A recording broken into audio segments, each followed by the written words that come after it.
Okay, everybody, welcome to the show. And looking at my volume levels here, I think I got it figured out.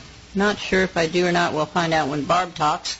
But I think I might have fixed that, Barb. I might have fixed my low volume. Hopefully we'll find out here shortly. I'm going to turn this down just a little bit so we might not pop. Anyway, welcome everybody to the Turtle and Crow Show. And I want to give a shout out to Wolf Spirit Radio. Hey guys, glad you're there. We love you. And I want to say hi to all the awesome peeps in the chat. I see Star and I see Stephen. I'm always glad to have you guys here because I know you're going to know what we're talking about. And so is everybody else. But I feel a kind of kinship between Star and Stephen when we talk about the woo-woo, which is where we're going today. We told you last week we ran out of time. And thank you, Laws. Perfect sound. Yay, something went right. But anyway, we kind of ran out of time last week. We were talking about the experiences and ETs, and we had kind of touched on some of our experiences, and there was a lot of interest in that. So we decided that we would finish it up this week and talk about some of our personal experiences, go into our lives and what it's been like, and I know there's many people out there who are going to say, hey, I know exactly what they're talking about, or maybe you've had experiences that might be different but the same. If so, please put it in the chat, and we're going to talk about this. We want to know, just like you want to know. The more we know, And then, if we do have time, we're going to touch on something else that has to do with both biblical prophecy, Hopi prophecy, Navajo prophecy, and something that we've all come across, and that's the giants. The cloud eaters. And so we want to talk a little bit about that. And who knows where we'll go from there. But anyway, I think it's going to be a good show, sis. I really do. I want to let people know also that we will have Jordan Maxwell back on. He's coming back on. And Barb and I will do the pleasure, we'll have the pleasure of interviewing him this next time, give Gaz a time off. And I want to point everybody to our YouTube channel. If you haven't been there yet, please take a trip over there. It's peopleforpeopleradio.ning.com, and the dot is spelled out, D-O-T, People for People Radio. And check our videos out, our shows, our podcasts that are on video. And if you like them, please thumbs them up. If you don't like them, thumbs them down. Let us know what it is. Tell us what you think. If there's anything that you'd like to hear us talk about that we haven't, we sure would like to hear that from you. I want to also let everybody know that coming up after us today, so that I can get it in here before the last of the show, for those coming in early, Lizzie and Grizz will be bringing up the next show, and we're always kind of in tandem with each other, even though we don't mean to. So stay tuned after our show for the Lizzie and Grizz show. Anyway, sis, what an awesome week it's been. I mean, it's been a week of exploration, and I love opening these doors. I love going in there and experiencing the world, our history, and making sense of where we're at today. And it's been amazing. It's been an amazing trip to me. And, I never did this before. I never did go into the woo-woo stuff, right? Because I felt kind of like alone, like it was just me, and nobody's going to want to hear this stuff. But it's because of you, sis, and people like Star and Stephen that it brought me out of this. It let me know that, hey, I'm not alone. And I think that's the coolest thing about this, is that I am learning so much about what has happened to me, and I'm expressing this, and you guys are accepting of this. I don't feel like you're going to put me in a cage and say, with the little asylum sticker on there or anything, So I want to just say, I love you guys for opening this world for me. Just want to say. Wow, that's really sweet, and thank you so much. And of course, I get that in a way. Hey, everybody out there, it's so good to see everybody in the chat, and Wolf Spirit Radio, all you guys over there, thank you so much for tuning in. And yeah, Patty and I were talking about what are we going to call our show, and I said, well, let's call it, we're going to revisit the woo-woo stuff, because we use that term a lot, woo-woo. I think you all know what we mean by that. And we have had another extraordinary week of,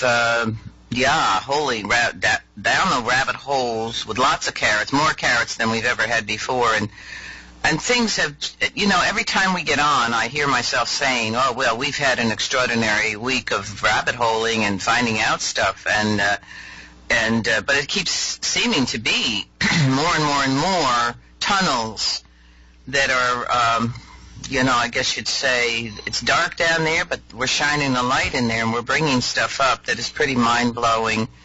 And every time we do it, I'm just in awe of our expertise. I'm going to say that because I'm actually looking at, I've always had the woo-woo experiences all my life, but something's going on here on a broader perspective, on another venue that has brought us to a different level of the woo-woo stuff that is, and we've talked about some of this too, and it has to do with prophecy. We've talked about biblical prophecy, indigenous prophecy, prophecies that I have received over my lifetime, and so on. And now we're looking at how all of this is so linked together. We're looking at the phenomenon of Q, for instance, that is leading us into a very deep rabbit hole. And I'll tell you, this stuff is linking with what we have known and also bringing us into new horizons about what we need to know. Okay?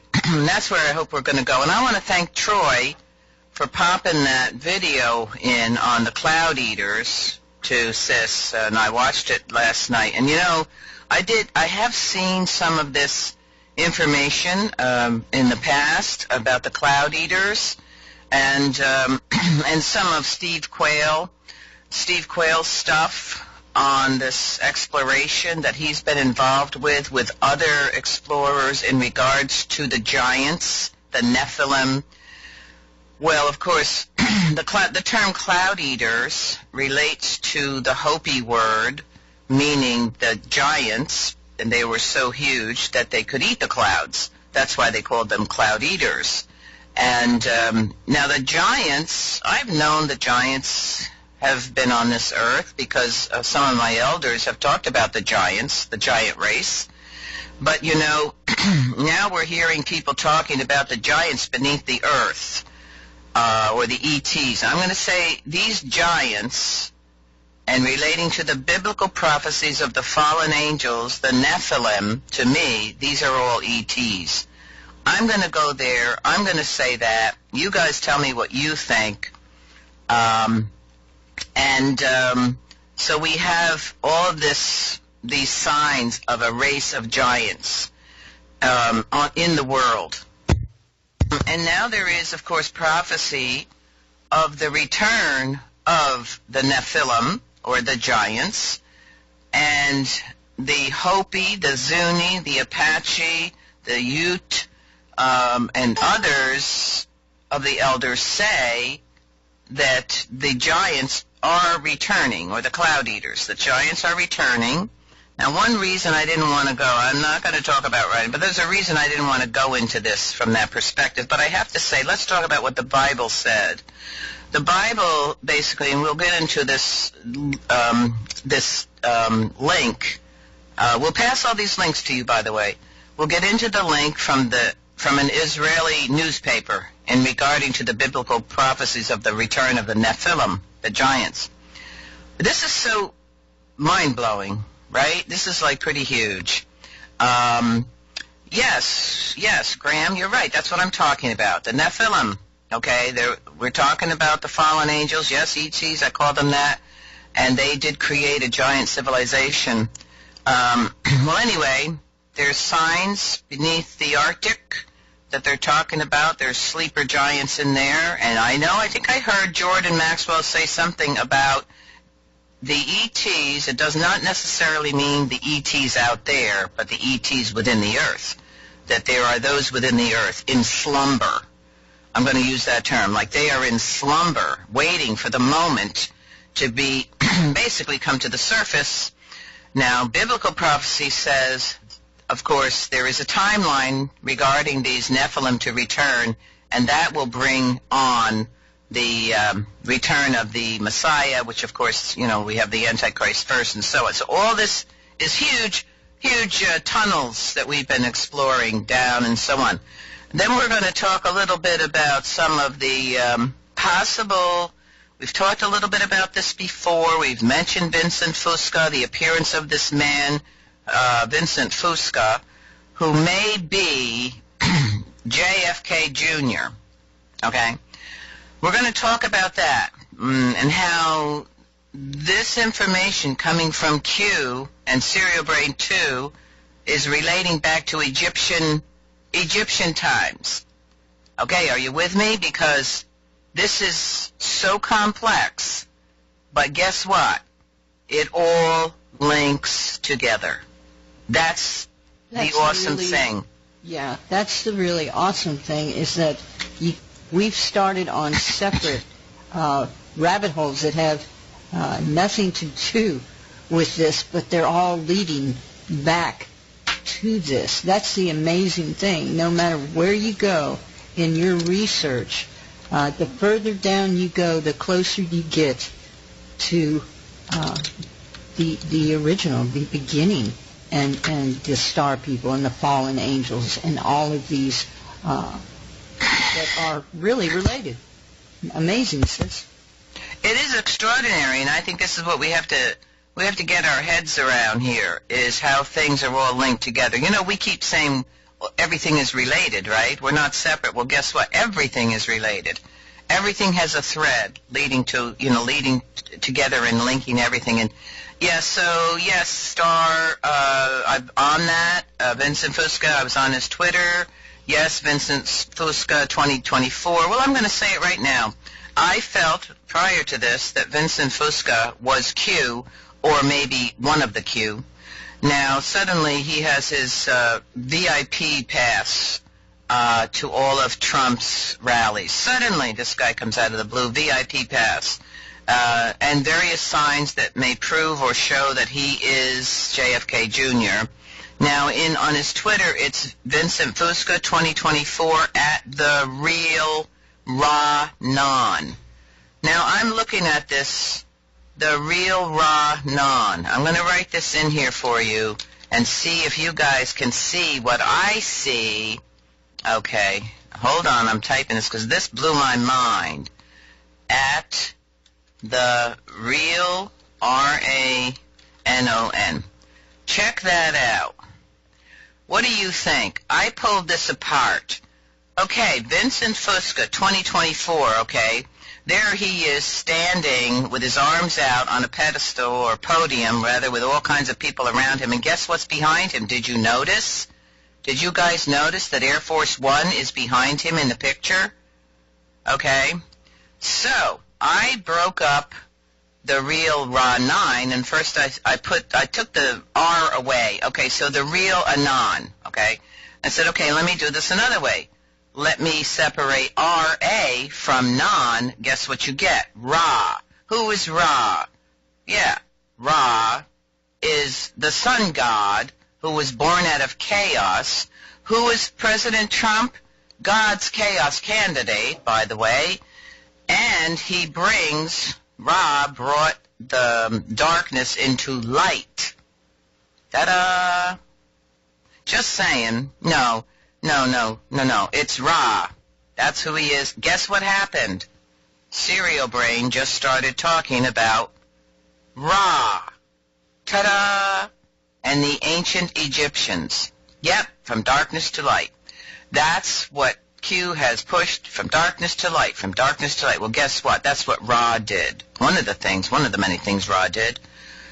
So, yeah, so all this stuff, I'm just throwing that out to you right now. And so, Sis, do you want to go to Serial Brain or have any more to say on this? Well, the thing about Serial Brain, for those who do not know, you can find him on Reddit, Serial Brain 2. He does post regularly. He has a good page there. He goes through a lot of the biblical religious teachings.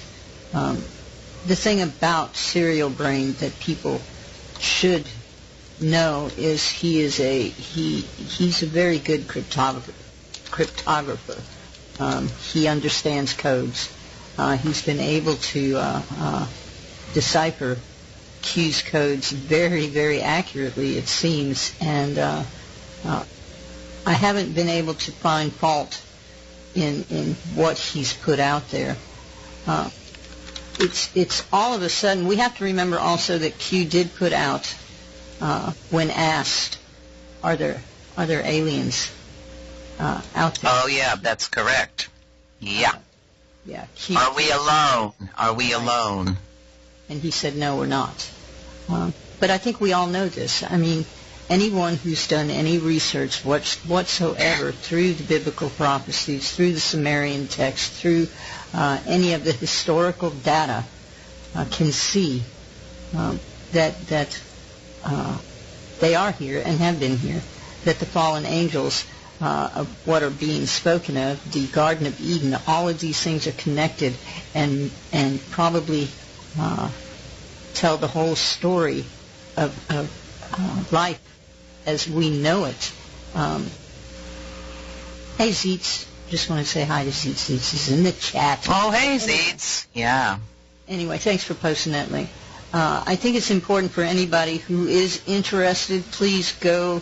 Barb just posted the link, and you can go there, and he's someone that you can approach. You can talk to him. You can ask him questions. He's more than happy to explain to you or to talk with you on these subjects. So if you have questions, and it doesn't matter what the questions are, he's either gonna tell you, well, that doesn't make any sense, or yeah, let me explain. He's really good about that. So just saying. But I've also felt that Serial Brain 2 may be of the Q group. I have felt that for a very long time. That's just my perception. So what we know so far is that the fallen angels, the Nephilim, are probably the giants. We know through the biblical texts that they did come down here. They did mate with women, producing the hybrids, right? And the giants that walked on the earth. That's true, but they were also, in my estimation, and I think many others, I don't know about you, the ETs. Because when I was ever reading anything in the Bible about these... Because you don't get a giant out of two small people. No, but there's a way that happened. They saw themselves, so here's the thing. So you have the ability of ETs to do things that are beyond human abilities. And one of the things that I read a while back when investigating this was that these giants saw the daughters of man as beautiful and wanted to mate with them. So in order to mate with them, they changed themselves into appearing like the husbands or the men that the women would know, and then they mated with them. Okay? So that's how that was done. And so... well, we also know in the Bible, isn't it, when supposedly when God was and his angels were walking to speak with Abraham. Abraham. They came down in the form of men. That's correct. So they also changed. We know the ETs have these abilities, right? Yes. Yes. And so here is Serial Brain. You can read this along with me. I just sent this into the chat to you if you want to read or just listen to us. This is a Q decode, Q2417 decoded by Serial Brain 2. It's called Trump's Secret Path. I pay very close attention to this, and down below there's going to be people who are also, like chatters, like in the chat room here, discussing these things with Q, their perceptions and various. And I'm going to read some of those because they're pretty awesome, and some of these people are right on it as well. They're really key to various things and decoding and so on. So here's Serial Brain 2. Those who are familiar with my writings know there are many ways to decode Q. Numbers and codes are just one of them. The beauty of the Q board comes from the well-positioned horizontal and vertical layers the message come with. In accordance to his or her intellectual sensitivity, the Q reader can use any suitable door to decipher Q's multi-layered messages. And they are multi-layered. And I said earlier, I've been looking at things from with a different eye, with a different vision now, ever since I've been involved with what's going on here in the Q realm. I've been learning, I think Sis has too, learning to see things. I've always seen what's behind something, but now this is even on a deeper level. And that's how I came across to separate Fusco's 2024 at the real Ra-Non. I said, well, that's an odd word, and that's what brought me to separate that and come up with Ra. And then everything kind of points to this because it's about a lineage. It's about a pharaohic lineage, sis. I don't know if you knew that, but it's about bloodline again. Here we go, back to the bloodline, okay? Yeah. So to illustrate this, I have made several Q-related publications recruiting different intellectual profiles in the following 3 lanes. Okay, the 3 lanes are spiritual occult, investigative research, decoding, and cryptography riddles. Now here are some of them categorized to prove the point. Okay, and he put a link there. I'm not going to go into the link. This is just how he's proving the point of these 3 levels, okay? And here are a few Q drops validating the pertinence of the explored lanes. And again, on this link, you can go to these. You can click on. You can go further. As far as you want down these rabbit holes, you can go. But today, my challenge is to try to decode Q2417, seamlessly traveling through these 3 lanes and reveal the hidden message in a way that is easily digestible for all intellectual profiles. For the musicians out there, what he's saying basically is he's trying to play a decoding style chord. Let the fun begin. Q2417 is a picture. Okay, he gives a picture here. I'm not going to pop that out. With an interesting file name made of 13 letters and 2 numbers. The 2 numbers, 4 and 6, also appear in the image where we see 3 movie titles, and I have looked at that. You have, these 3 movies are Guardians of the Pedophiles. Now this is a take on what we know today, what has been being disclosed through the Q info, Q Intel info. They're making this kind of a joke, making the movie titles, okay? Guardians of the Pedophiles, Movie 5, Panic in D.C., They Never Thought She Would Lose, and you know who she is, and Movie 6, Pfizergate. I think you guys should know by now some stuff about Pfizergate. Do you want to say anything, sis? Well, if you don't know about Pfizer, then you're probably not in this chat anyway, because right. Most people are up to date. If you are not, though, if this is something that you haven't got into, you can go to Serial Brain on YouTube, Serial Brain 2, and all of this will be explained. He's very, very good at explaining exactly what this means. And Pfizergate is a really key piece of disclosure of the evil and the dark stuff that has been going on in our government, just to give you a clue. So, why are we here? We are here to save the children. Politics is a way through which we achieve this. Let's not forget this. We are here to save the children. Our movement is not only political, it's more than that. Politics is a part of it. Our movement is about saving mankind. The U.S. military, through politics and other means, is leading the charge. Now, I'm going to again mention that the first documents or presidential, what do you call it when he signs something? Executive orders. The first executive order that Trump signed, and I have said this before, but this is important, was against the pedophiles and sex trafficking rings that are going on in this country and in the world. He signed that document to start that process. And that is unfolding before our eyes. We see many arrests happening, and many sex rings taken down, child sex trafficking, and so on. So across the board, this is what President Trump was focusing on first. That probably you didn't know if you weren't looking in another direction here. Also, within that executive order, he froze all assets of anyone. That's the other thing.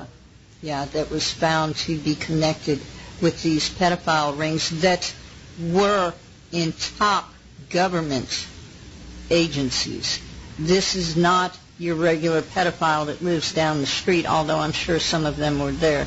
And immediately after he posted this executive order, not immediately, but pretty soon after, there was a major website that was shut down that dealt exactly with this pedophile network. So, and many others since then, yeah. Right. He's frozen all the assets, which takes their ability to run these systems, like the charity that was run by Hillary and Bill in Haiti. Their monies were frozen. They were not able to run these agencies with the cash flow that they needed, because they're buying and selling these children. These children are bought and sold for thousands of dollars, and these children are bought and sold from a very, very young, almost infant age up to adolescence, and then they start in the adolescent sex trade and on up. This is not something that stops just with children. It continues on and on and on. Just wanted to put that in there. And some of those tentacles, by the way, led to Saudi Arabia, to certain factions there that were in basically working with the Clinton Foundation to get children. Their assets were froze. Clinton's assets were froze. And by the way, I don't know if you saw the picture of them riding on a regular, airplane. They didn't have their private plane anymore. Not long after their assets were frozen. I'm just saying. So, okay, so this is about the children plus about saving mankind, and we will get into that kind of understanding, because there's a question mark there for me about saving mankind. Patty and I have our questions. Always have your questions. Don't question authority. Use your noodle. Do your own research. Okay, so we have Q114, U.S. military equals savior of mankind. Okay, now here, we could talk about that. So we kind of have felt that we are heading for a military government, a police state, okay? So that's why we question this term here that Q puts out on his post, Q114, U.S. military equals savior of mankind. That's questionable. They give good reason. Yep. To be able to do this. But they're going to give good reason. Right. The thing of it is that we need to, seriously, like Bob said, we really do need to keep this in question, because militaries have always come right before these new systems, and they take control. So what control are we looking at? That's the thing. You know. And I'm going to add here the question about savior of mankind. In one of Q posts, in one of the posts caught my attention, because, and I'm going to paraphrase this, but ultimately within the post he said, you will be entering into a, quote, brave new world. The words brave new world caught my attention, and I linked it up with Patty, and both of us went down that rabbit hole to find out, yes, Brave New World was written by Aldous Huxley, and it became a movie. We talked about that the other day. This was not about saving mankind, trust me, basically. So we'll talk about that another time, but I just want to say that's why Patty and I question all of this. It all sounds good, doesn't it? Savior of mankind. I'm not saying one way or the other. I'm just looking at all threads that we are given by Q, and my own threads, Patty's own threads, and rabbit holes that we go down. So that's why we're talking like this. So this drop shows mankind is under attack as a species. The attack is therefore directly targeting our children. Pedophilia is more than you are told. It's not just a perversion, it's a set of actions rooted in ancient beliefs, and pay attention to that word, okay, and a strong, dark desire for power. This ancient beliefs is a key piece here, because they are using ancient methods that go back so far. So, those who are at the top of the pedophilia pyramid are not only driven by perversion, they coldly see their actions as rituals to achieve set metaphysical goals. Yes, pedophilia is ultimately a religion, a satanic religion. Now, the metaphysical goals here, now we're talking something that is kind of, you have to do investigation on this if you want to understand what the heck we're talking about, metaphysical goals. We're talking about adrenochrome. We're talking about other things that are taken from a human body that create power, that create, a high energy. But we're talking about across the board here. We're talking about the Vatican with their pedophilias. We're talking about all this stuff that links to what is going on here. Just saying. You want to say anything else, sis? No, go on. Q3. Many in our government worship Satan. Now, question. How do you take down pedophilia when you know it is ancient, spread all over the world, and embraced by a network of powerful people who know how to hide behind layers of puppets and legal protections? The answer, they call this the Al Caponize. You Al Caponize the problem. And this is what they did, and he explains how basically everybody knew Al Capone was a murderer and a bootlegger, but the system could not prove that. So they got him through tax evasion. Do you see it? This is a video. You can look at the video later. All this so-called elite that has spent tremendous energies to ensure it would never get caught under pedophilia charges has to be neutralized through their means. Do you want to say anything about that, sis? No, you're doing good. Go. Now is a good time to go back and take a closer look at the three-movie progression in Q 2417. Through the three titles, Q is essentially saying to us, they assume that they are well guarded against being arrested for pedophilia, but because they thought she would never lose, and again, you know who that is, they got sloppy. Yeah, they get stupid. That's another question we have. They got stupid or sloppy and made the huge FISA mistake. And this is how we will get them. Pedophilia and FISA are to them what murder and tax evasion were to Al Capone. In other words, Q 2417 means that FISA is the secret path through which the international pedophilia network will be taken down, and this is why D.C. is in a panic mode.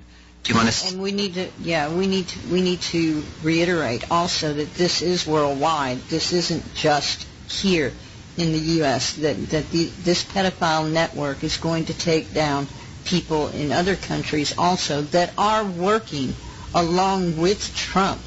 And we've seen movement in other countries that are moving towards this. This is a big thing. This is something that has been here for thousands of years, like Serial Brain said. This is something from the earliest times. Pedophilia and child sex trafficking has been around a long, long time. And I do... Satanists, which are Saturnist. Right. These people, this is a cult that is passed on generation to generation. Through the bloodlines. through the bloodlines. And I do want to add that, and I spoke about this a while back, that I came across a piece that basically noted that the Greys, in their treaty with our government during Eisenhower, are involved in this sex trafficking. Okay, that this is not only probably here on the earth, but it's other places. You know, you look at the question disappearances of people, disappearances of children. How many children, sis? I don't even know. I think I read at one time there was like here in the U.S. over a year's time, 48,000 children go missing. Yeah. Where are they? Where are they, yeah. Right? Yeah. So now let's get deeper. What have you understood of the following verses from the Bible? Now, I will say that this started to really catch my attention because this wasn't in the beginning here of the Q stuff and even Serial Brain. There was not any of this Bible stuff. They started talking about the Bible stuff at a certain point, which caught my attention. I was like, what is this? Okay. Now they're using the Bible stuff, Genesis and John and all these other quotes from the Bible to indicate certain things because I feel now that this goes back to the beginning of time. Q has always used biblical references in his... Well, but not Serial Brain. I'm just saying, I noticed that it started coming at a certain point, yeah. So, in the beginning was the Word, okay? Genesis 1, he says, in the beginning God created the heavens and the earth. Bear with us here, okay, with this. Because this means something, and you'll find out why. Okay? In the beginning was the Word, and the Word was with God, and the Word was God. He was with God in the beginning. Through him all things were made. Without him nothing was made that has been made. That was John 1:3. As you can see, the Old Testament gives us the first layer of information. We are informed the first thing God created was the heavens and the earth. Now, if you ponder upon this verse and notice how the plural is used for one creation and the singular for the other, how the heavens are above and the earth below, how the heavens are eternal and the earth ephemeral. This verse will take you to the deeper understanding or understanding that the first thing God created was duality. Then the New Testament gives us more information and reveals the Word was the tool through which the heavens and the earth were created. We're talking Word. Word is frequency. I'm going to just throw that in.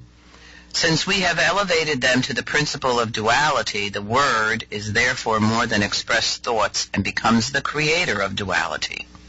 They say it's more than expressed thoughts. It becomes the creator of duality.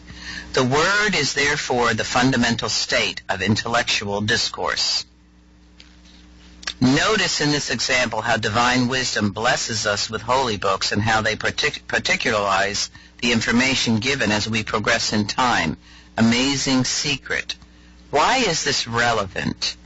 Since the principle of duality predates Adam and Eve, and the Word predates duality, the Word therefore predates human history, which makes sense. Otherwise, God would have had to fetch from created objects in time to manifest his gnosis, and that would contradict his eternal omniscience and subsequently his divinity.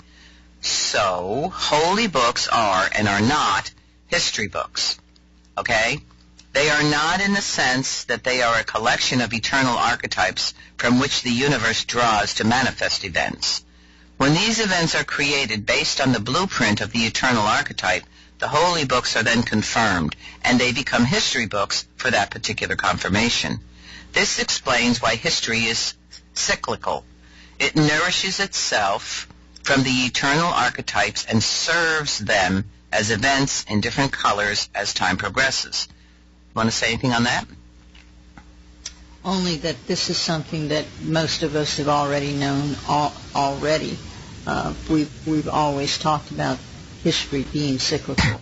We've always talked about the relationship between the biblical quote story or the biblical symbolism and the two separate meanings. You know, the duality has always been a part. We talked about that also. So I think this more than bears that truth out. I'm just saying. And now he's going to apply what I just read to something that happened recently. And you may have seen this or not, but I want to ask you people to bear with us, because this really is going to go into a direction, I'd call it a woo-woo direction, but also it's... Sis, we need to, you know, this is another thing, too. I want to put this in right before. We all know that symbolism is the way that they communicate with each other. I think we can all agree on this. Yes. So to this end, this makes sense. Well, also I want to add that I've just now come to conclude that both sides use symbolism. Two can play the game, right? The two play the same game. So let's watch what happened when Trump and the First Lady hosted Halloween at the White House. Now, there is a video here, but what happened was, there was a bunch of little children there, and they had all costumes, and there was an Egyptian princess there, a little girl, who had a staff with a serpent. It was a serpent staff. So Trump takes the serpent staff from the beautiful Egyptian princess, and as he is waving it in the direction of the press, he says, "Do you know what I am doing? Amazing staff," he says. Of course, now this is Serial Brain's 2 interpretation of this. He is referring to Moses and how he defeated Pharaoh's magicians. For those who doubt history is cyclical, have you ever heard of the story of Moses Trump? Here it is. The priest looked into the stars, and there's link 1, link 2 that will describe that, and they warned Pharaoh about the possible birth of a child who would destroy his empire. Now, I know this story, but this is a deeper level of understanding about what we've been reading or being told all of our lives, if you've had any of this religious stuff or Catholic stuff, right? So here we go. This is on a level that I never would have imagined, but here is what they are using these ancient texts today as symbols, and it's linking up quite amazingly. So since Pharaoh's religion was based on him incarnating Ra, he was God on earth and therefore a globalist. Fearing the outcome of such a birth, he gave instructions to socially kill all children, meeting the description using name-calling, lies, censorship, and the magic of the media. What is magic? The alteration of reality using covert means. And Serial Brain puts in here, for instance, mainstream media. The globalist Pharaoh did not know when he accepted Moses Trump in his royal palace, giving him all kinds of favors, until his talents blossomed and he became a system billionaire, that this child was the very child he was looking for. When Moses Trump reached maturity, he realized the premises on which the kingdom was created and ran were unjust. Was created and ran that they were unjust. So let me repeat that. So this Moses Trump, he realized that how our government and our kingdom here, or our land, the world, was run and created was unjust. He started questioning everything. The rigged elections, the fake news magicians, and the slavery globalist Pharaoh imposed to his people. He went to the desert, and the armies of light met him there to initiate him to the truth for 61 days.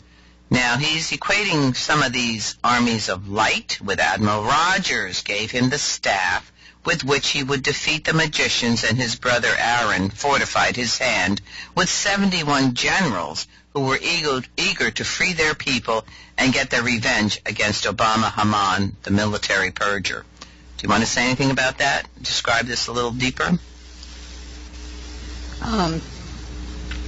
No, I don't think we need to. Well, it's the generals. The generals have come into the administration big time. Right. Well, yes, and we have noticed this. Me and Barb did some research, and it's amazing how many military personnel are being put into the administration.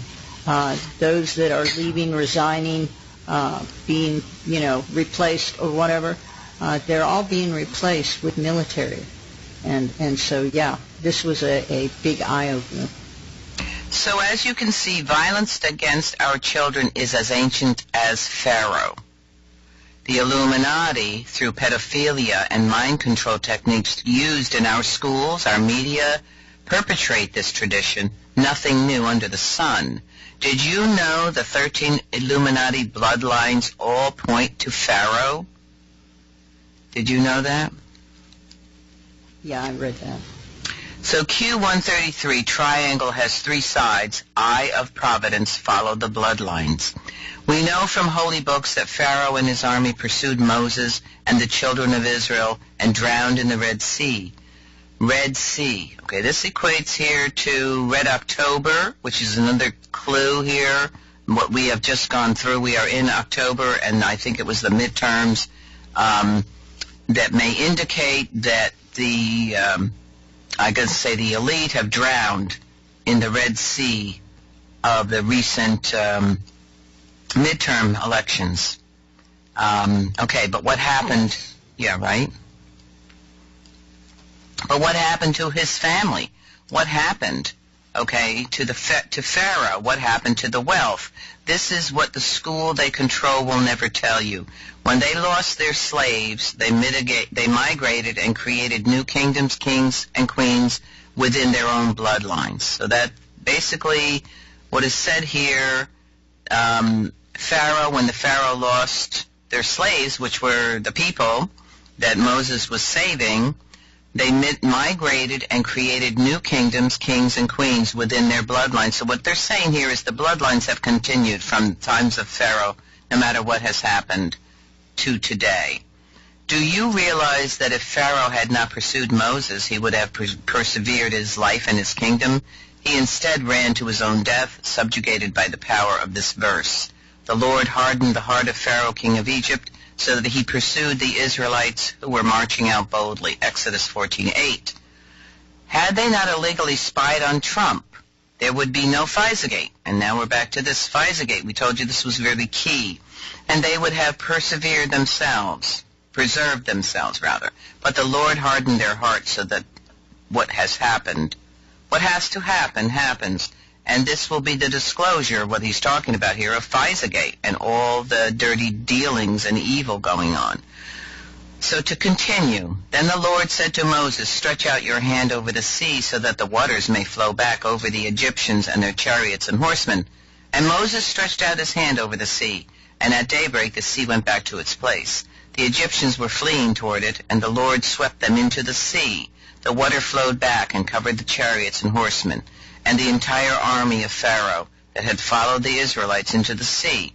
Not one of them survived. Exodus 14:26-28. So do you see Trump standing on the shore of the Red Sea with the staff in his hand? That was when he had that serpent's staff from that little girl at that Halloween party. And it goes on to say here, let's do our part. Let's walk with him. He is taking us to the promised land. And again, all sounds good. Promised land. I'm still in the question mark here. So let's talk about let's look at some of the responses here. Do you have anything you want to say, sis? Well, simply that there is discussion in the chat. Okay. About the military, and I understand both sides of this equation because I am on both sides at one time, and I know that might be hard to understand, but I'm going to try to explain it. That red flags go up to me whenever I see military at the forefront of anything that is happening. Yet I also realize and understand and have seen the research on the fact that the military has made what we are experiencing right now with the unveiling, they have made it possible for the administration and those people involved in it, including Trump, to get the information to go after these pedophile networks, to go after these people They've been able to, through the NSA and the military intelligence has been able to get the communications of all of these bad actors, of the ones who are involved in this. They have the communications. They have the proof that these FISA documents, that's why the FISA is going to come out and be shown, because the military and the NSA were the ones who got this information, who knew about the fake dossier, who knew about the Uranium-1 and the plans for World War III. All of this is known because of the military and the NSA, who have brought this information and documentation to the front. And that's why we stand here on the brink of bringing this system down. So I'm on both sides because I am very wary. I really am very wary. Military, to me, is control. And it's the harshest sense of control to me.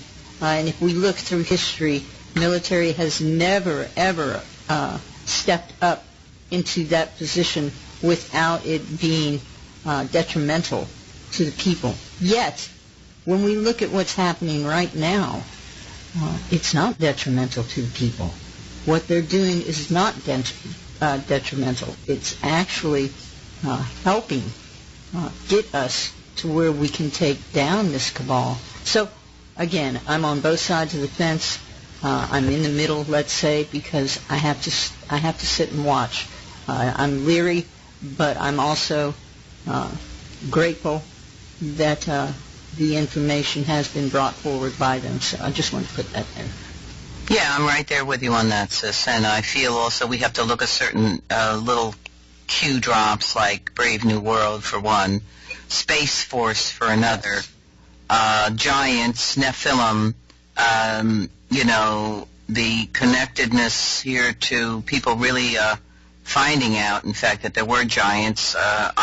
Like I said, I knew that because I heard it from the elders and Steve Quayle's connection, and also some of his other people there connecting to the Hopi, the Zuni, in that Cloud Eaters video, who the Hopi said they know all about the giants. The giants, they know the portal on their land. They took Steve Quayle and others to the portal that is on their land, and they said they are guarding the doorway because the giants will be reappearing. And they did say now these are traditionals, okay? Traditional indigenous people do not follow any other religion. They don't follow the Bible and nothing. But they're aware of things, and they received information basically that what the Bible says is real, that the giants will be returning. And the giants that are going to be returning, basically, this is why I didn't want to go into this, and because this is, again, but here's the thing. We have to keep our heads straight here. We have to know the power that we do have. We have to know the power of the light versus dark, the power of prayer over, non-communication, or whatever you want to call it, our spiritual foundation, the key piece here, that when things happen, we have to have this foundation, because it is still in our hands, I feel. We still must participate, and we still must figure out how we are going to participate in what is coming. We are at a crossroads here again. This will be taking us to that crossroad, either that pathway or this pathway. And that's why we have to have information and knowledge about what is really going on, so we can make, conscientious choices here. So I'm going to read what? Well, I just wanted to, again, Star puts in here that the chess game has been about letting them hang themselves with their own actions, and it has been working fine. That is true. And when we look at what has been happening, now we knew, those who have followed Q knew that after the midterm elections and leading right up to it, that these things, that there were going to be false flags, that there were going to be these incidents that were going to capture the mainstream media, their attention, and that they were going to ramp up these attacks. And if you notice, these attacks are against the people. they're not, the rhetoric is thrown against the administration, but the people are the ones who are being shot. The fires in California, all of a sudden, one state happens to have the worst fires ever, and destroying whole cities. All of a sudden, we have a caravans that are amassing great numbers of people all of a sudden. Yes, there have been caravans before, but you don't get 7,000 people to come out of their houses and say, hey guys, how about we go crash the U.S. border, 3-4 countries away. No, it doesn't happen that way. All of this we know is the deep state, and we knew this was coming. So we have to realize that they're scared for a reason. There is a reason that they are acting out the way they are, that they are striking out. It's amazing to me. It has really, truly been amazing to me how ludicrous their arguments have been, how inciting they have been toward violence in order to get the people at each other's throats. There's a reason for this. So if we put all of this together, it ties in exactly with what Barb is reading out right now and what Q is saying and what Serial Brain is saying. So, to me, what is it Q says? The future proves the future proves past. And we see this over and over and over. And they are talking about the link here of the past to the present here. Now, I'm going to throw another wrench in here because you and I have talked about this. So you have the Pharaoh's bloodline running here to our time, okay? This evil bloodline, the Luciferian blood, whatever you want to call it, Satan's children, okay? Running everything for centuries. Now, all of a sudden, they got stupid? How did that happen? See, that's the wrench. That's what we have been asking all this time, isn't it? It all looks good. Oh, it's all falling into place. Wow, they're on it. They're taking down the deep state. They're doing this. Well, guess what? Q and Trump and all those people, the minions of Trump and Q, are 10 steps ahead of the deep state. How did that happen, folks? How all of a sudden did the deep state, who has been in control for centuries, perhaps from the beginning, suddenly got stupid? You have to look at that. Yes, and there's a lot of woo-woo there. Oh, because we're talking a whole other thing that hopefully we can get it. I've been trying to get this in, but we haven't been quite ready yet. This woo-woo piece is about time travel. And it's woo-woo. And I never thought I'd be talking about this stuff here. Oh, my God. Okay, I'm just going to read this, and then we'll move on. We're not ready to go with this yet. We're just planting a little seed in your head, a woo-woo seed. Coming up on another show. But again, like I'm saying, all of these threads of some of the things, or many of the things that we have heard about, or that has been introduced to us through movies, time travel movies, war movies, E.T. movies, the blah, blah, blah, all that stuff, guess what? It's all connected. Even the movie of Moses parting the Red Sea, it's all connected. So here's this white squall. He's one of the chatters on the Serial Brain 2's link. He says, "This is one of your most monumental works, Serial Brain 2, and very timely as well. You're showing the patriots the 3 major layers of communications Q is using and the many facets of deciphering you use. Also regarding bloodlines, it should be getting very clear that Satan and his fallen angels, so-called gods, infiltrated the human race through the bloodline of Nashash, which God cursed into a serpent, and through Cain. These are Satan's children, the children of darkness, regarding the Word which became flesh and dwelt among us. We learned that Jesus came to disrupt the power of the serpent's seed bloodlines. Now he came to his own, Jesus came to his own, and his own did not receive him. But as many has received him, to them he gave the right to become the children of God, to those who believe in him, who were born not of bloodlines, nor of the will of the flesh, nor of the will of man, but born of God. John 1:11-13. As Moses was used by God Almighty to launch a first Exodus, Jesus launched the second Exodus out of the land of sin and into the land of righteousness. And now we should all be aware that we are in the midst of a third Exodus. So say, okay, let me just continue with this little thing here. Remember the word third Exodus. To take a redeemed mankind from a mental prison house to a mental land of true, ultimate freedom, to fully knowing who we are and what we are capable of as supremely restored children of God.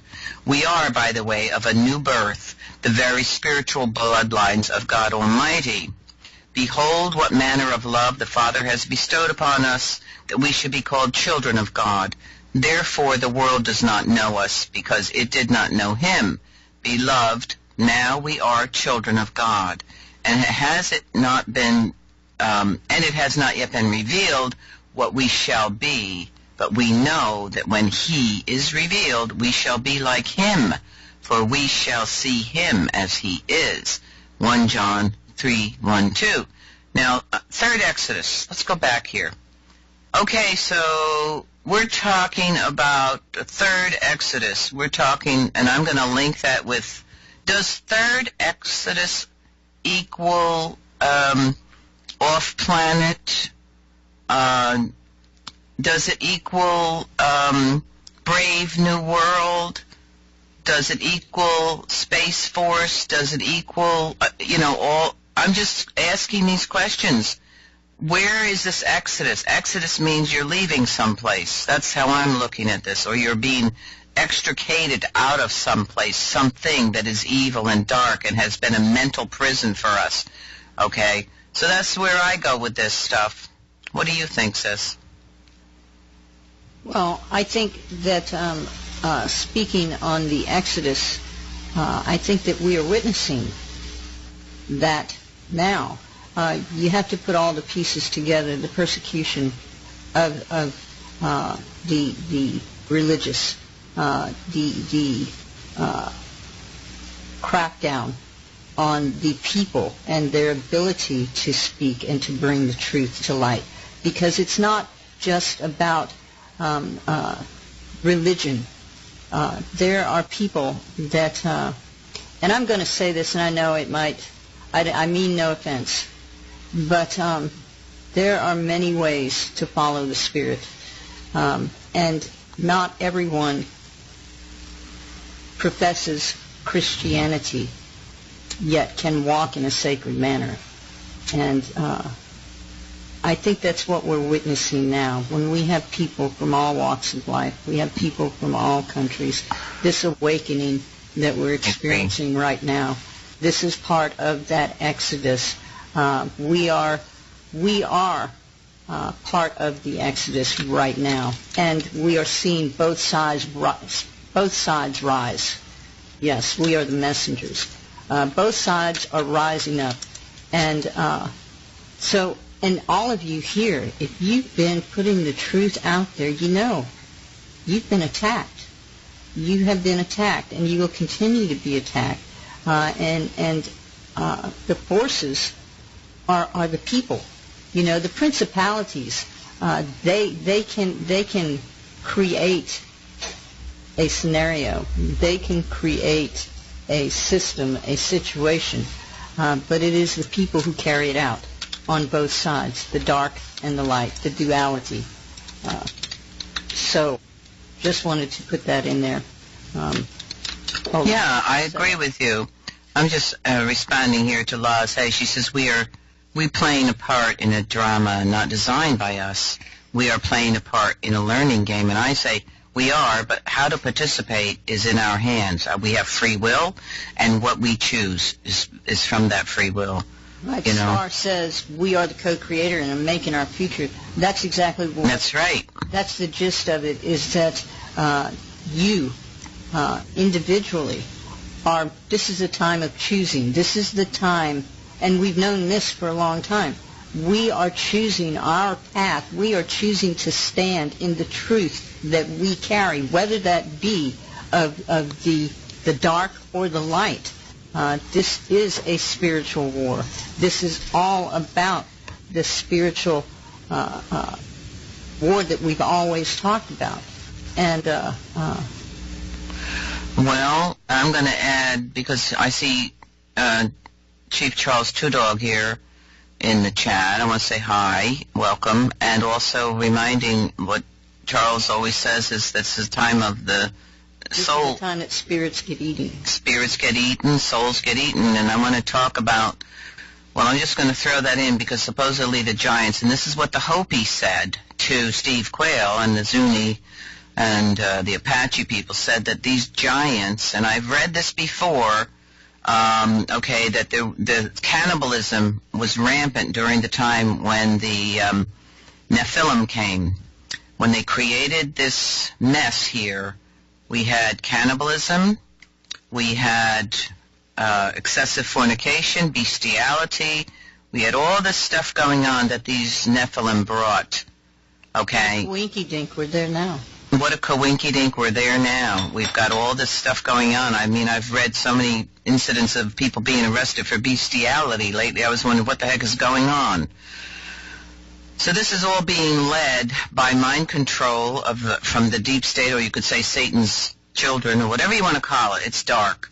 And this is where we are today, and we are moving steadily down, like incrementally, step after step, we are being moved in a direction. The direction that they are moving us, it is up to us to put on the brakes, but get wise and clear about the direction that is pulling at you, because there are two directions here. Two directions. There are two things going on. There's the path of the dark and the path of the light. And it is in our hands which direction we want to choose. How are we going to participate? That is in our hands because we have free will. So we're in the same position, okay? And biblical prophecy, indigenous prophecy, all kinds of things are unfolding right in our faces now. It's awesome, really. I mean, I look at this as awesome to be here. And, I'm going to throw it out there. You guys, you all signed up for this, whether you think so or not. I've come to the conclusion that I have signed up for this because I'm right here talking to you now in this awesome moment of prophecy. That's what I'm looking at. In any time of the existence on this earth, I think this is the most important time to be. Absolutely. Look at what we've done. Look at how far we have come in the last, say, 2 decades, as far as seeing beyond the veil, seeing what's on the other side, and bringing the truth out here. And we have to realize that once the truth starts leaking out, there will be forces on the other side that will pull out every stop to keep it from being brought out.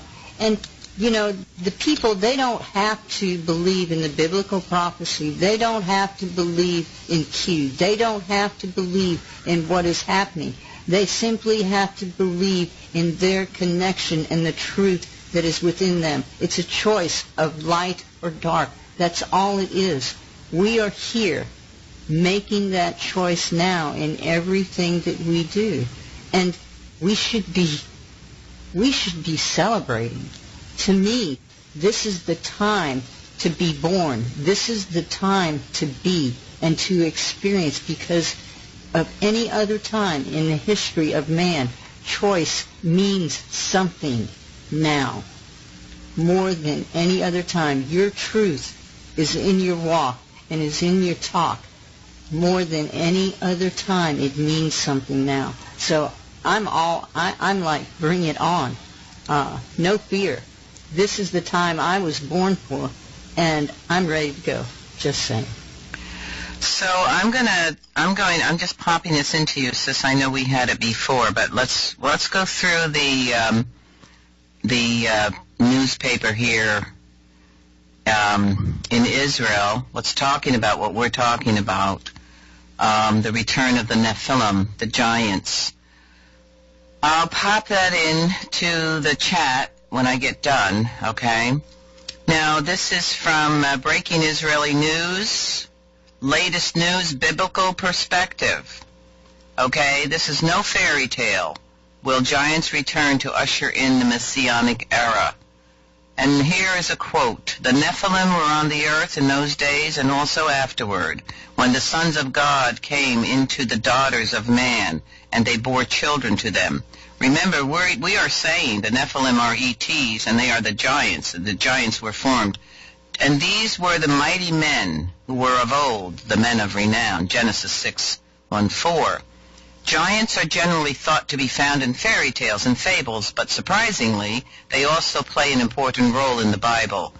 And by the way, recently, and Steve Quayle talks about this in his video, but I had also read something about this, last month, because I had talked about the giants being found, the giant skeletons being found through, and saw newspapers about this in the 1800s, that the Smithsonian came along and just scarfed up all those skeletons and said they didn't even have them, they don't know where they are, and they didn't even exist. Them. Well, they said they destroyed them. Well, now, come to find out they didn't. They said they do exist, and so on. So, okay.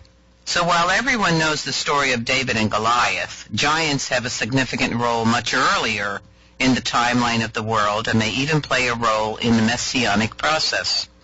Characters referred to as Nephilim, literally the fallen, are described in the 6th chapter of Genesis before the flood.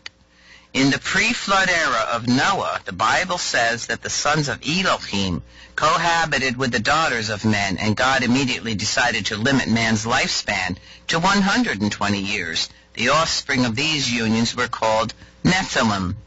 Elohim is one of the names of God used in the Torah, usually referring to his aspect expressed through nature and judgment.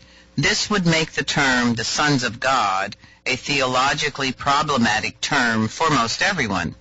Elohim is also used to mean a human judge as well, and some sources understand that to be its meaning here. The Rashbi, Rabbi Shimon Bar Yochai, is a sage from the 2nd century during the Roman persecution, who appears extensively in the Talmud and is the originator of the Zohar, the foundational work in the literature of Jewish mystical thought known as Kabbalah. He warns against understanding the use of B'nai Elohim in this verse to mean the sons of God, and most sources explain it to mean angels. Classical interpretation of the Bible relies heavily on the Midrash, a tradition of stories, fables that help explain the basic text. A remarkable Midrash appears in several sources, explaining the appearance of the Nephilim, the fallen angels, as being a product of angels.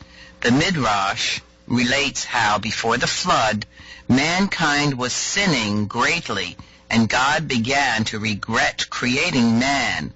3 angels, Sham, Chazai, Uzzah, and Uzziel, came to God and said they could replace the sinning men, repopulating the world with perfect angels. And God warns them that they will sin even more, however they persist in their claim. God relents, and when the angels descend into the world and see the daughters of men, they sin, and their descendants are the Nephilim, described as giants, that are mentioned again later in the Bible. There are several important points in this story. Prominent rabbinic sources describe the angels' jealousy of man's role in serving God, inevitably illustrating how man has the ability to transcend the angels by overcoming the difficulties and temptations unique to creatures of flesh and blood. Another source in the Babylonian Talmud relates that Sihon and Og, 2 kings mentioned later in the Bible, were descendants of these angels, Shamchazi.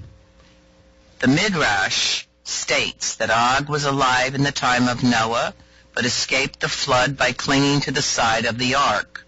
In Genesis 14:13, a fugitive comes to tell Abraham about Lot's capture. Og was named in Deuteronomy 3:11 as the only remaining man from the Rephaim, biblical race of giants.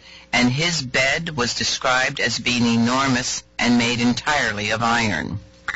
I just want to put something in here. If anybody's seen the movie of Noah and the flood, the one who hangs on to the side of the ark is actually human-sized. I find that interesting that they did not even put the information out that it was a giant. Right.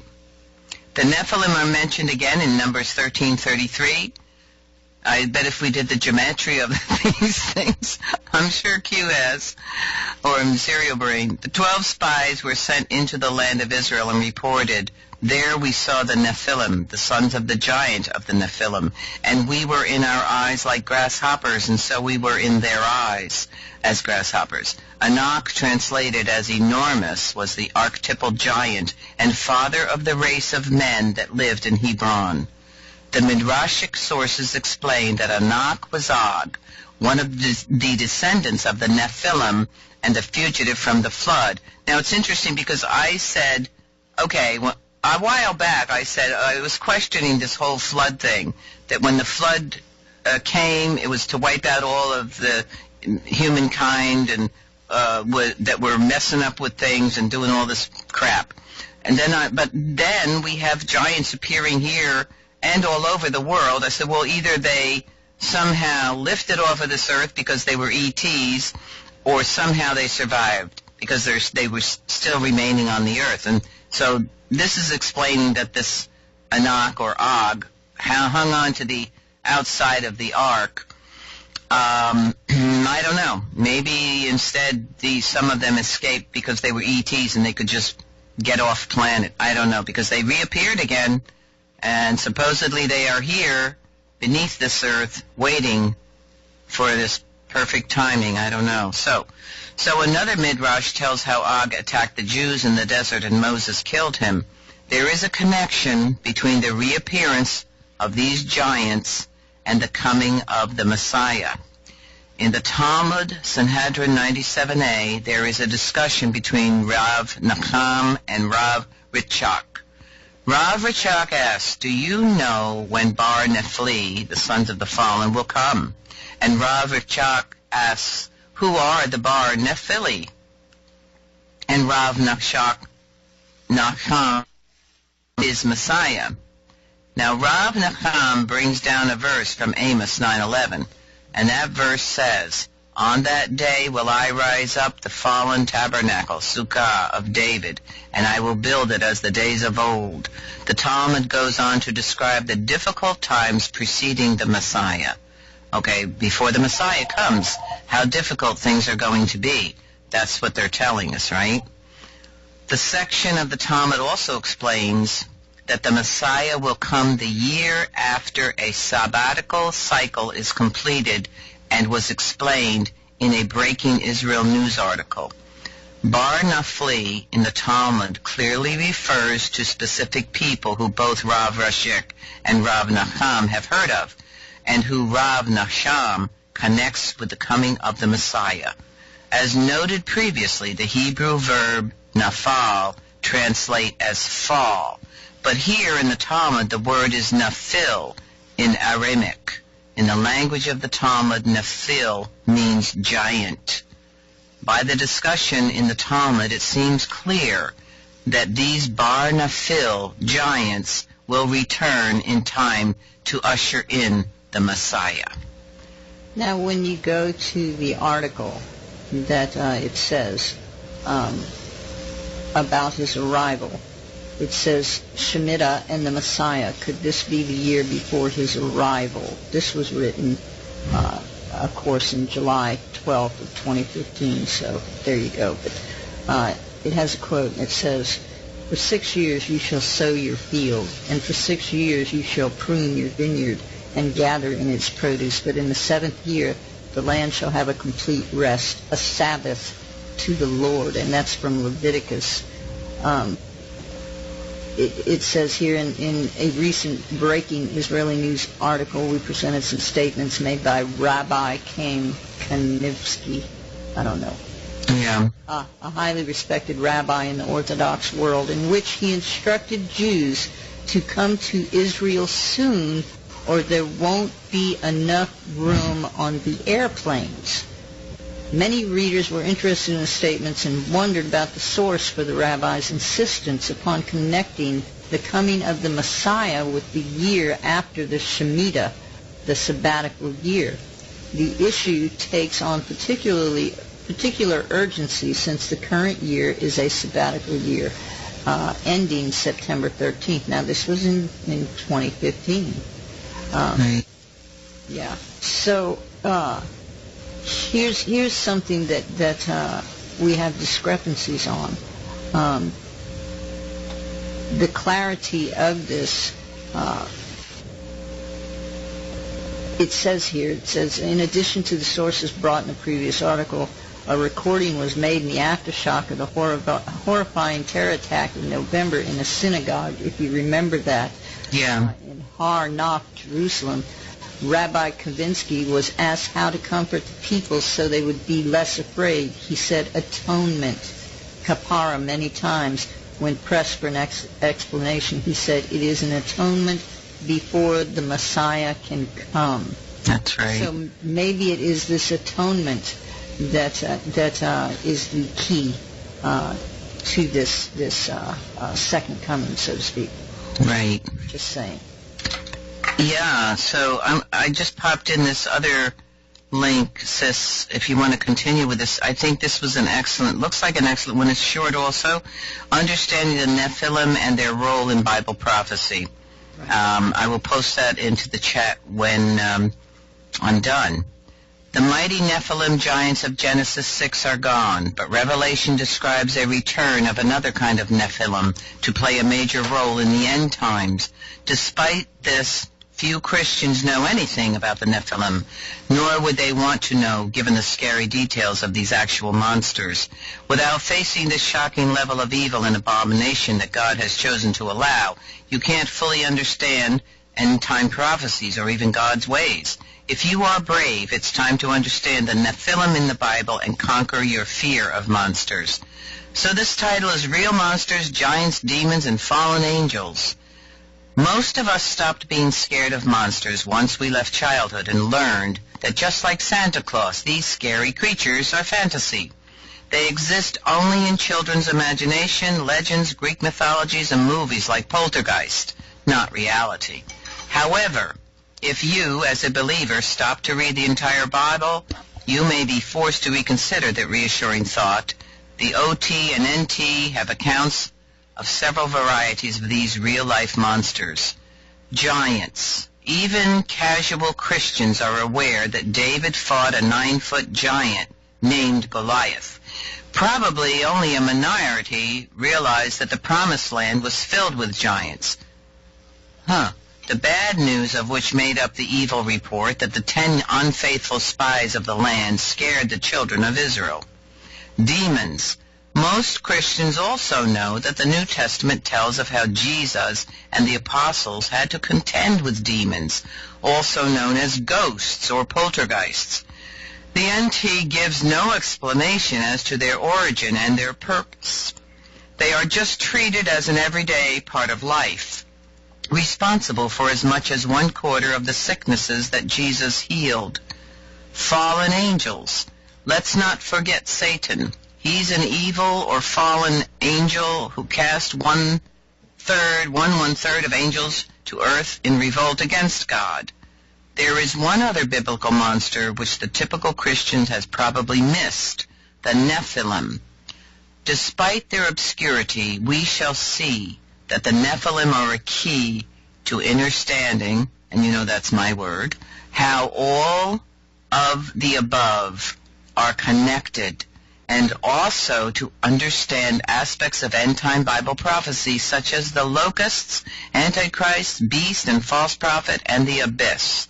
They also may explain why there are persistent reports of UFOs and alien life in the world today.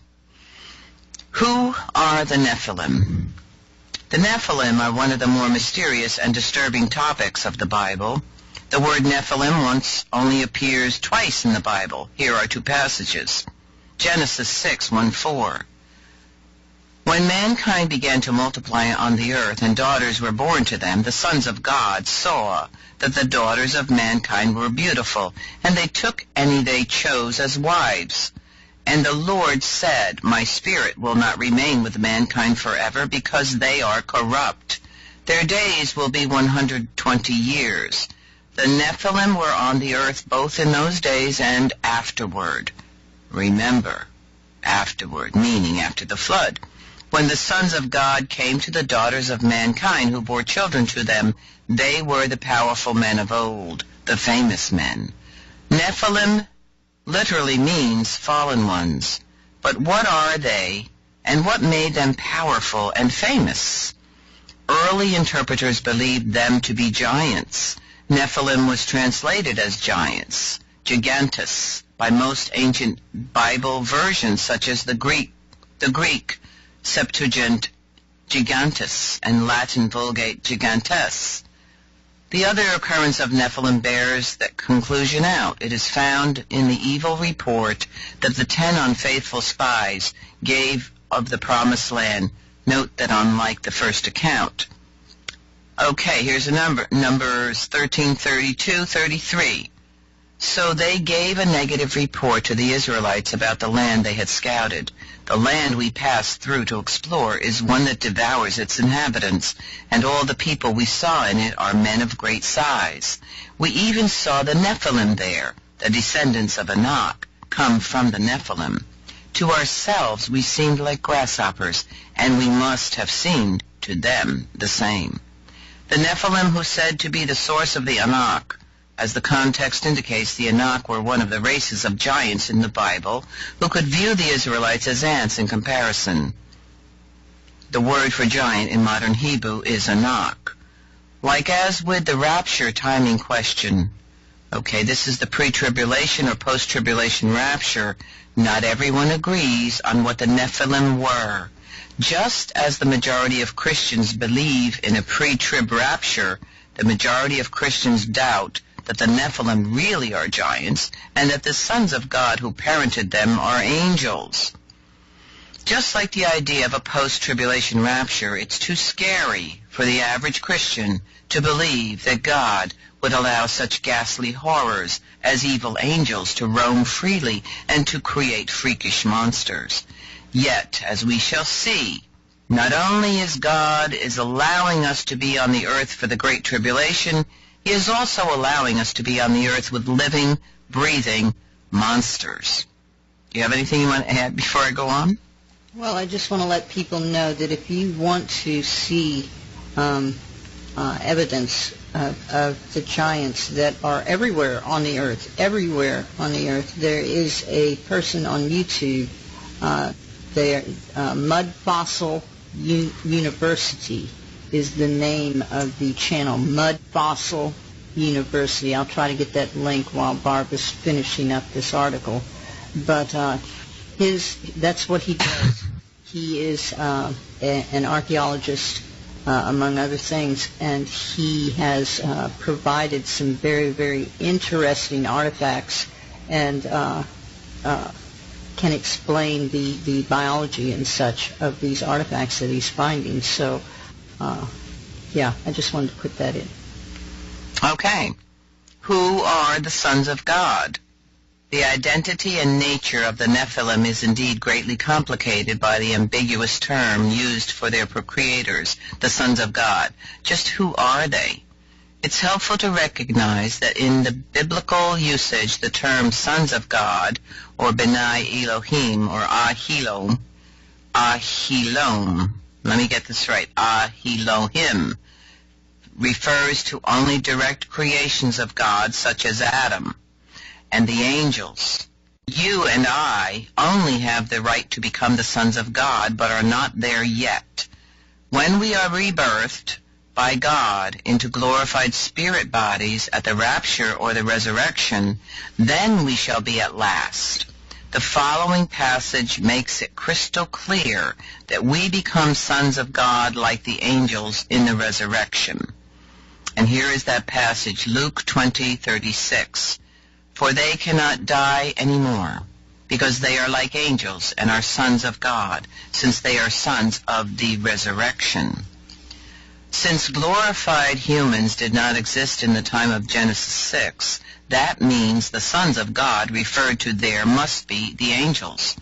And this, by the way, is just how Greek Septuagint Codex Alexandrinus' translation of the Hebrew Ot rendered the phrase sons of God in Genesis 6:2.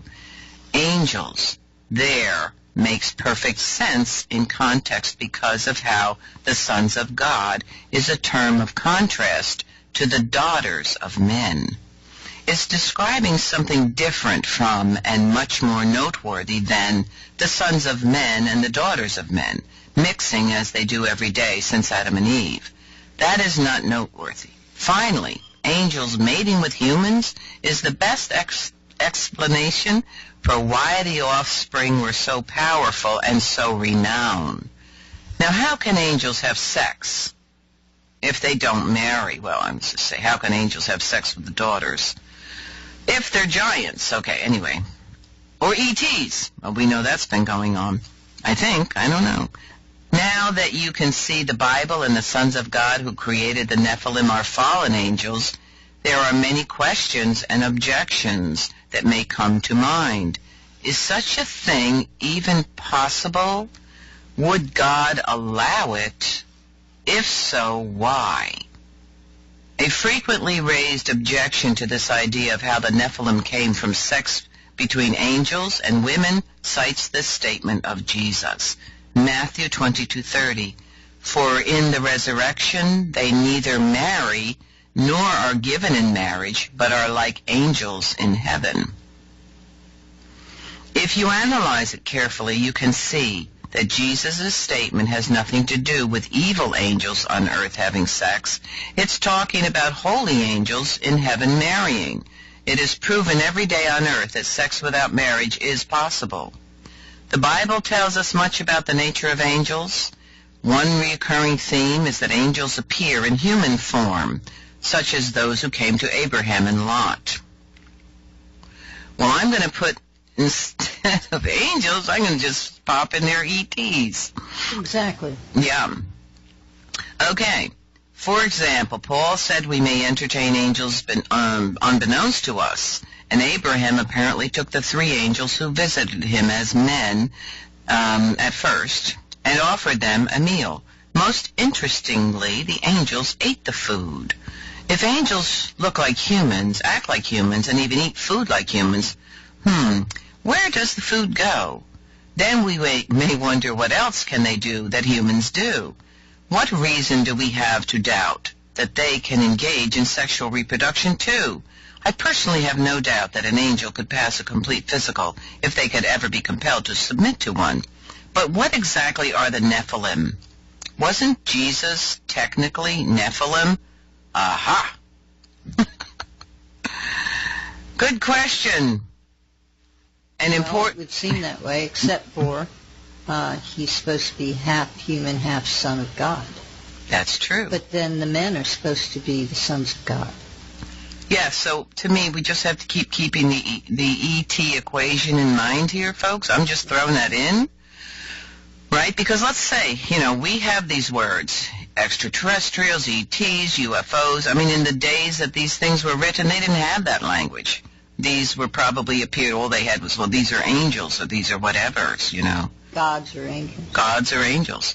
So an important point to draw from this understanding of how angels can manifest physically as they wish is that their offspring with women are not half angel and half human, nor are they part spirit and part human. If that were true, then one could argue that Jesus was a Nephilim too, since the Holy Spirit was said to have come from Mary, his human mother, to conceive him. And on the contrary, Jesus had only a human parent, Mary, and only human DNA from her. So Ron Wyatt claimed that Jesus had only 24 chromosomes instead of the full set of 46 chromosomes. That one would have from having two human parents, and he was completely human, the last Adam. Unlike Jesus, the Nephilim are not produced by a spirit, in this case of an angel, causing a woman to conceive miraculously. Nephilim are produced through two physical bodies mating just like normal humans are. It's just that for Nephilim offspring, one of the parents is, let's say, an angelic human instead of a normal human. The key difference is that the sperm produced by the angelic human is not normal human DNA, but must have the genetic modifications for creating giants. You want to say anything on that? No, I'm good. We're talking about the DNA manipulations here of, I don't know. Okay. Well, I think that we have a lot to discuss when you get through with this article about that. I don't want to go into branch off. Okay. So the angels can apparently manifest in their sperm whatever genetic code is needed. So remember, angels, ET/ETs, can apparently manifest in their sperm whatever genetic code is needed for the creature they desire to create, not just giants, as we'll see later. This produces a humanoid, not a human, nor an angelic-human hybrid. In other words, the fallen angels/ET were able to do genetic engineering through their God-given ability to manifest flesh as they wished. You could say, using the current parlance, that the Nephilim were the first GMOs, genetically modified organism. By the way, since this offspring is not human but humanoid, it can no more receive salvation than a goldfish can. This is important to consider for the answer below on what happens when a Nephilim dies. What happened to the Nephilim and their fallen angel parents? As Genesis 6 says above, violence filled the earth as a result of the Nephilim. God decided to send the flood and start over. This killed all the giant Nephilim at that time. Only Noah's family of 8 humans survived the ark. But we are not sure about that, right? Okay, as for the wicked angels who parented them, the Bible also describes their fate. 6, and he has kept with eternal chains in darkness for the judgment of the great day. The angels/ET/Nephilim, who did not keep their own position but deserted their proper dwellings, in the same way Sodom and Gomorrah and the cities around them committed sexual immorality and practiced perversion such as angels did, or the ETs, or the giants, and serve as an example by undergoing the punishment of eternal fire. Nevertheless, these dreamers likewise defile their flesh, reject authority, and blaspheme glorious ones. For if God didn't spare the angels who sinned, but threw them down into Tartarus and delivered them to be kept in chains of darkness until judgment. Tartarus in Greek means deep abyss. It seems to be same as the abyss of Revelation, where Satan also will be imprisoned when Jesus returns. This is an interesting parallel to how the Greek Titans were condemned to Tartarus by Zeus for their rebellion against their father Uranus. Okay. Yeah. This is where I want to come in at. I think the correlation that we are making here is ETs. I can't help but see that. Yep. And the one thing that I take in umbrage against this is that the sin part, right? Yeah. That you have the creator, or I'm not going to say creator, I'm going to say the ET who had these people, their extraterrestrials, come down here and mate with women and produce the offspring. The offspring are then considered evil, which had no choice in their birth or in this. Yes. See, this is where I run into issues with biblical and That's correct. Yep. Yes. That interpretation. Right. The interpretation to me does not pan out. It does not hold any weight to me because if this were the creator who indeed did create life here on this planet and then allowed the intrusion, because that's what happened. We're talking about the Creator who's supposed to be omnipotent, who allowed this mistake. I don't believe it. Right. So I think this is what proves to me that we're talking about ETs. We're not talking about the Creator of all things. The energy of creation to me is separate. I feel that way. Yes, I don't see it as God. That's the important thing that I wanted to put out. And I feel that way too. I agree with you there. And I don't believe there are any mistakes, though. I think there's, yeah. And that's what we're looking at today, frankly. But this happens to be a long article, and I don't know how time-wise here. We may have to continue this in another show. But, okay, the question is then, where did the giants after the flood come from? Yeah, that's my question, too. I know where they came from. They flew back down. Right. I think we have a clue here, and I think that they have always been here.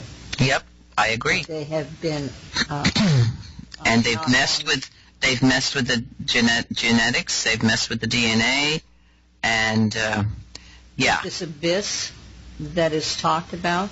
Yeah, I think is in the earth. I agree. That's what I'm coming to conclude as well. I do. And so people today are saying, and that in the Bible and so on says that they will be returning. And there's a lot of questions I have about that relate to today about the Brave New World. To me, Brave New World means off this world. Brave New World is another world, not this earth. I'm just throwing that out to you to contemplate and think about that until our next show. So let's see, where did the giants after the flood come from? So to summarize the story we've covered so far, here's what we have. Number 1, we have the fallen angels and women equals Nephilim and giants. Number 2, we have the fallen angels were bound in the abyss. We're saying that's inside the earth. Number 3, all Nephilim died in Noah's flood. That's what they have here, but I don't agree with that. 4, there were still giants, Nephilim, also afterwards the flood, and e.g. Goliath and his 4 brothers and blah, blah, blah. In fact, there are several races of giants listed in the OT after the flood. Here it is, the Rephaim, the Anakim, the Imim, the Zuzim, the Zamzumins, and the Zophim. So where did these giants come from? The Bible does not directly tell us. I wonder why. One possibility, right? One possibility is that the angels repeated their sin to create more Nephilim after the flood. This is possibly... Imagine that. Yeah, imagine that. This is possibly because not all did this sin. Note in passages of Jude and Peter above how the Bible says those angels who sinned and those who kept not their first estate. Now this implies that not all 1/3 of the fallen angels who Satan cast to earth had sex with women. The book of Enoch puts the number at only 200 watchers. The challenge for this theory is that the Bible never describes another incident of angels cohabiting with women. It would make sense they never did this again, given the stiff penalty imposed on the fallen angels for their sin. Yet.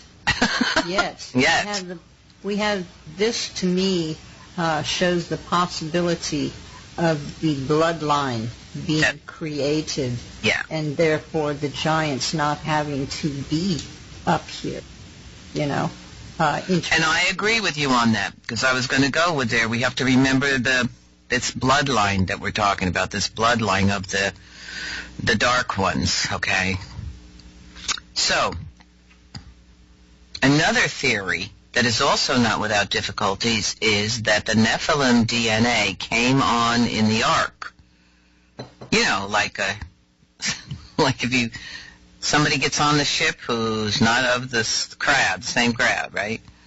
Although Noah was perfect in his generations, that does not mean everyone else on the ark was. The best candidate would be one of the wives. Blame the women. I'm just saying. Okay.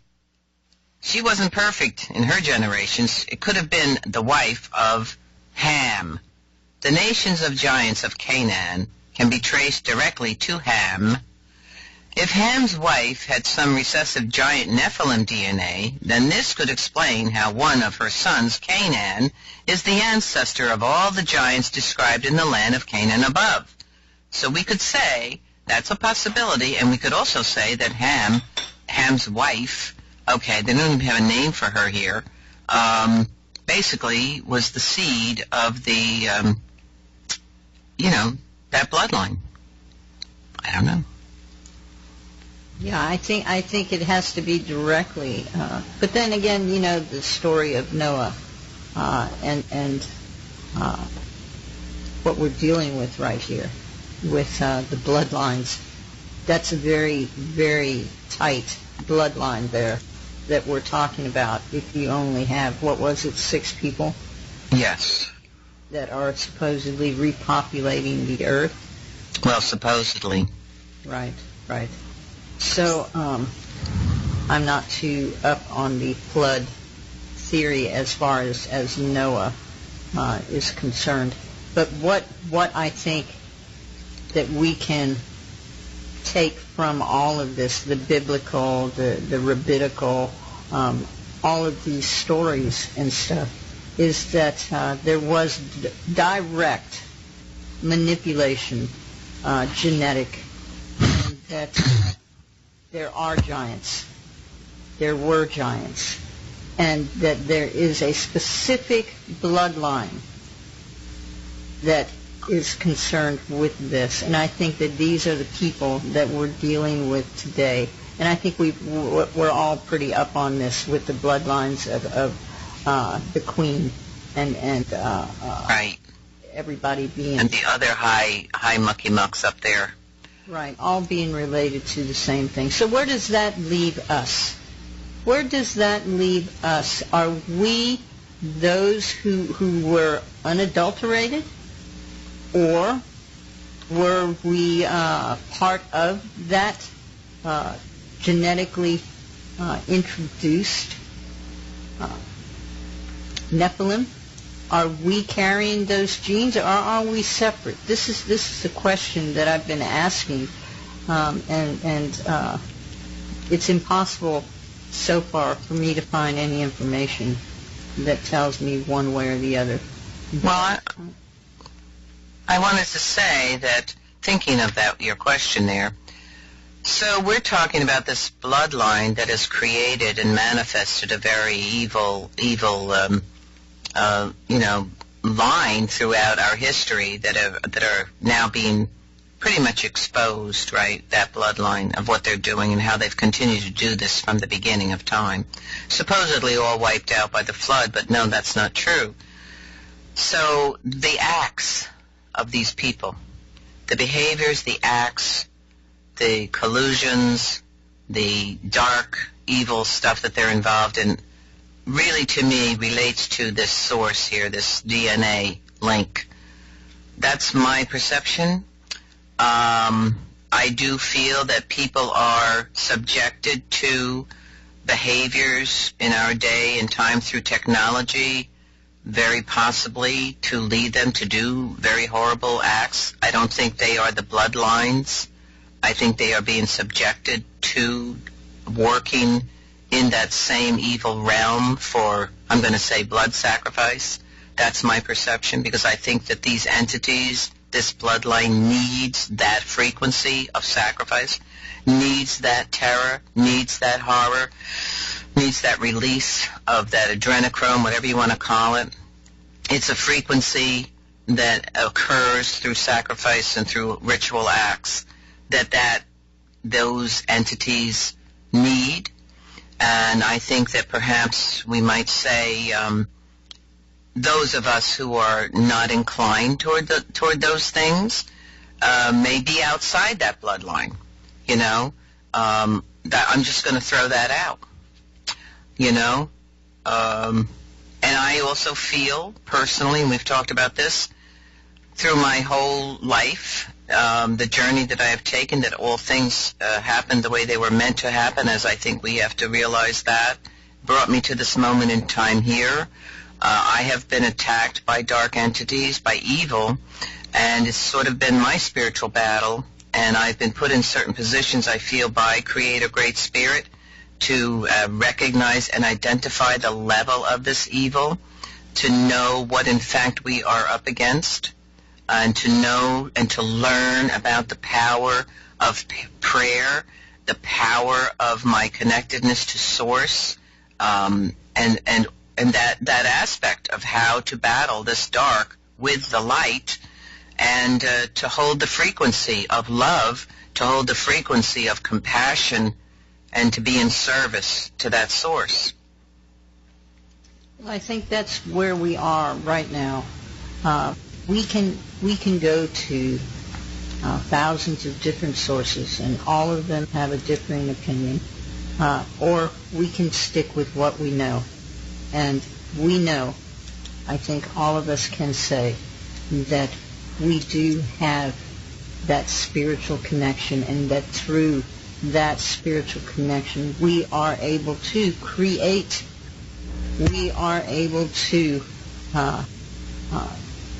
impact.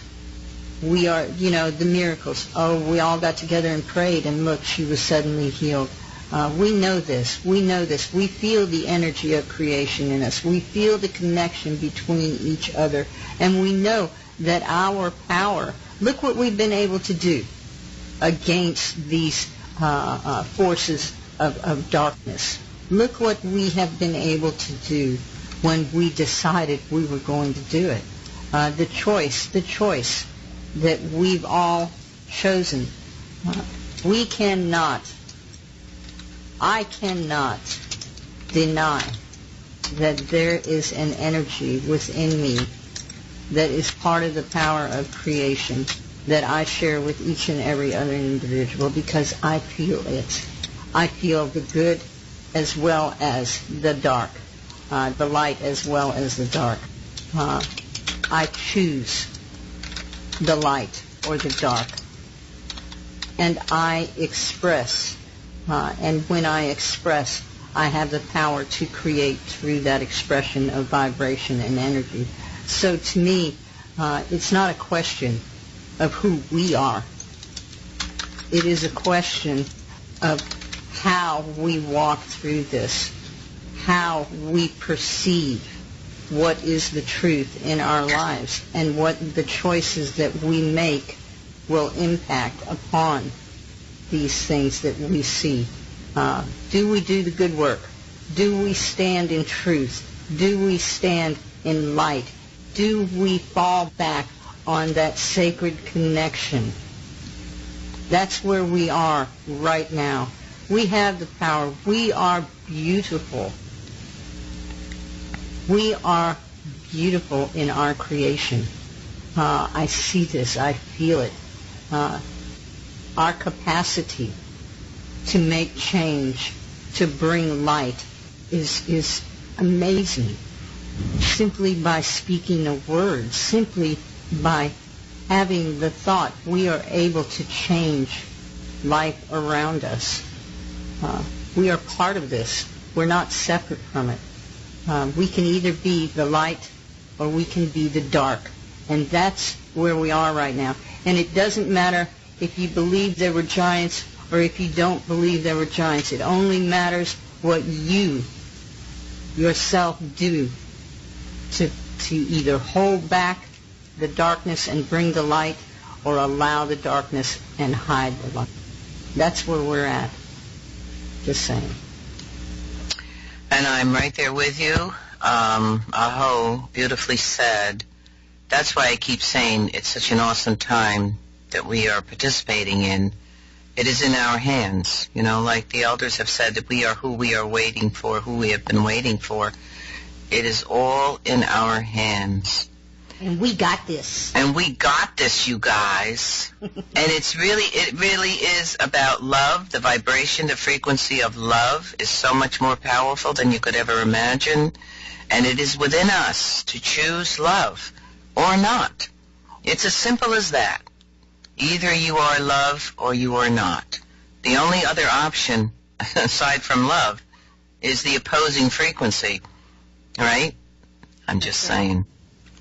And you know, the most awesome thing about it is we have full control. We have full control. We're never without it. There is never a time when we don't have the ability. We just have to choose. That's all. Just a choice. It's a choice. But anyway, we are right there at the top of the hour. And awesome. Yeah, we never got to talk about our stories. I was just thinking that, but you know what? Everybody, thank you. Yeah, thank you for being here. We'll continue with this thread because there's a lot more to read on this perspective, but also we'll share with you we'll start off next week with some of our woo-woo experiences. We got some good ones for you, so come back and be with us and share this time with us. Thank you so much. We love you guys. Don't forget, Jordan Maxwell's coming up. Gaz is going to put the date in there for me so I'll know, and I can say that out loud on the show. I'm sure he's going to do that. I want to let everybody know, coming up, Grizz and Lizzie, please don't miss this show. If you need to put yourself in the right place, if you need to feel that love vibration, this is where you want to be, so stay tuned. And I just want to give another shout-out. Thank you, World Spirit Radio. You guys rock. Thanks to the chat participants. We didn't get around to reading all the excellent